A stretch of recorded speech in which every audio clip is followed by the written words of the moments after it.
Allora siamo davanti a Palazzo Chigi, qua c'è Bionda Liscia, Bionda Riccia, la super donna, l'uomo lasciamolo stare ma c'è anche lui, numero Barbone 1. Allora cosa ne dite? Come ve la sentite? Che la giornata. Bisogna stare col fiato sul collo oltre a questi 27 gradi inaspettati, e però noi assolutamente non molliamo. Attendiamo che qualcuno esca, cerchiamo di capire dalle espressioni cosa hanno portato a casa, e stasera sappiate che già nel pomeriggio ci sposteremo al Circo Massimo perché in qualche modo dovremo fare.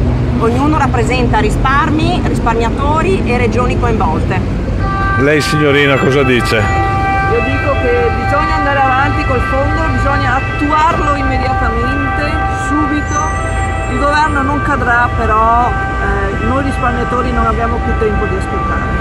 Lei signorina Riccia? Sono d'accordo con tutti, non ci interessa la parte politica, ci interessa arrivare a un fine e prendere i nostri soldi. Lei biondo barbuto?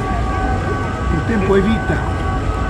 Esatto. E chi ha tempo non aspetta il tempo, di tempo ne abbiamo aspettato troppo, fondo subito. 3 anni e mezzo ce li siamo già giocati. Risparmiatori sciocchi e creduloni? O la stampa locale non li ha informati? Leggi anche tu BPV Bugie Popolari Vicentine, il dossier che Giovanni Coviello ha consegnato alla Commissione d'inchiesta regionale sulle banche venete. BPV Bugie Popolari Vicentine, 180 pagine di fake news e inganni della banca. Ritira subito la tua copia nelle migliori edicole e librerie o vai sul sito shop.vicenzapiù.com, su Amazon o direttamente nella sede di Vicenza Più in strada Marosticana 3. Leggi BPV Bugie Popolari Vicentine per non farti ingannare mai più.